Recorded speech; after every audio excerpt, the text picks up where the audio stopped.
কাচতে যাচ্ছি বাবু, কাচতে যাচ্ছি। এত ময়লা পরে পাঁচজনের সামনে যাওয়া যায়? খুব যায়, খুব যায়।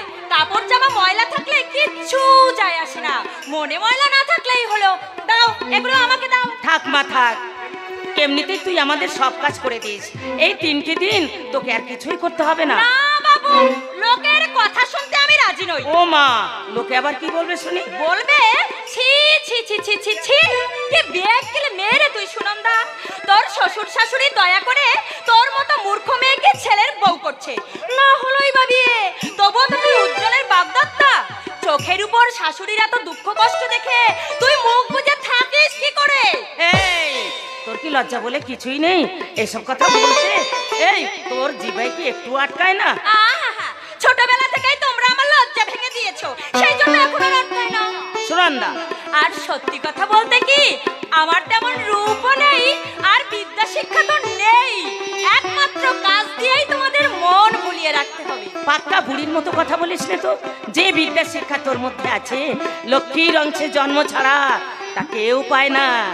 তোর জ্যাঠামশাই কি এমনিতেই তোকে 5 বছর বয়সে পছন্দ করে বিষ্ণু ঠাকুরপোকে কথা দিয়েছিল? তাহলে তখন থেকেই আমাদের অন্য কিছু ডাকতে শেখালে না কেন?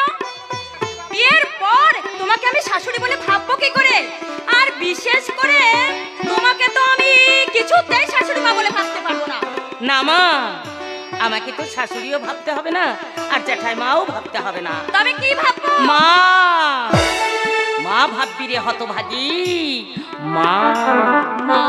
হ্যাঁ রে মা, এবারের মেয়ের মতো তুই সারাটা জীবন আমাদের সুখ দুঃখের পাশে থাকিস। এই সংসারের ভারটা তোর হাতে তুলে দিতে পারলে মরার আগে আমার আর কোনো দুঃখ থাকবে না। ঠাকুরের কাছে আমার একমাত্র কামনা 27শে ফাল্গুনটা যেন ভালোই ভালোই উতরে যায়। বিড়ালের ভাগ্যে কি আর শিকি ছিড়বে? ও মা, ও আবার কি ধরনের কথা? ডাক্তার বাবুর মতিগতির অবস্থা তো আমরা কেউ জানি না, তাই বলছি সারা পথ দৌড়াদৌড়ি করে শেষে আবার খেয়া কাটে গড়াগড়ি।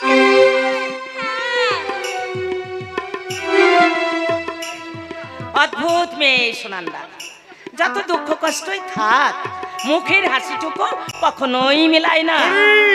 ও খুড়ি, বলি বেঁচে আছো না মরেছো? কেন, কি হয়েছে? বেঁচে থেকে খুড়োর পাগলামি সহ্য করছো কেমন কেন, করে? কি পাগলামি করেছে তোর খুড়ো? ওই সদাশাই মন্ডলের কাছে হ্যাঁ। তোমাদের জমি ওই 3 বিঘে বাধা দেবে ঠিক করেছে। জমি বাধা দেবে কেন? হ্যাঁ কপাল, তুমি তাও জানো না? না। হ্যাঁ? উজ্জ্বলের পরীক্ষার খরচ চালাবার জন্য বলি জমি বাধা দিলে তোমাদের সংসার চলবে কেমন করে? তা পরীক্ষা খরচ বলে কথা, যেমন করে হোক চালাতে তো হবেই। আমি একটা কথা বলবো খুড়ি, হ্যাঁ বল। আমি তোমাদের ছেলের মতো, আমি সাহায্য করলে তোমরা ছোট হয়ে যাবে না। হ্যাঁ, জমি বাধা না দিয়ে যদি উজ্জ্বলের পরীক্ষার খরচটা আমি চালিয়ে নিই, তাতে তোমাদের আপত্তি আছে? তোর খুড়োর একদিন স্বভাবের কথা তুই তো জানিস অভিমান। সে পণ করেছে ছেলেকে মানুষ করতে, কারো কাছে সে হাত পাতবে না। তোমাদের ভালোবাসি বলে খুশি মনে কথাটা আমি বলতে এসেছি খুড়ি।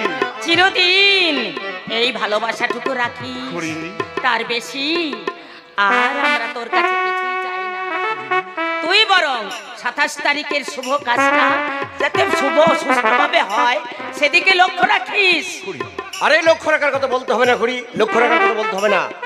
উজ্জ্বল আমাদের গৌরবের বন্ধু, না কি বলিস অভিমান? তোরাও আমার গৌরবের সন্তান শ্যামল। আমি তো সত্যি সত্যি তোমার পেটে না জন্মালেও আমি তোমার এক ছেলে। আমার 5 বছর বয়সে আমার মা মারা গেলে তখন মায়ের মতো করে তখন তুমি আমাকে কাছে টেনে নিয়েছিলে। অভিমান, আমি যতদিন বেঁচে থাকবো আমি মনে করবো আমার এক মা মরে গেলেও আর এক মা আমার আছে। আর সে মাকে জানো, সে মা আমার তুমি। অভিমান,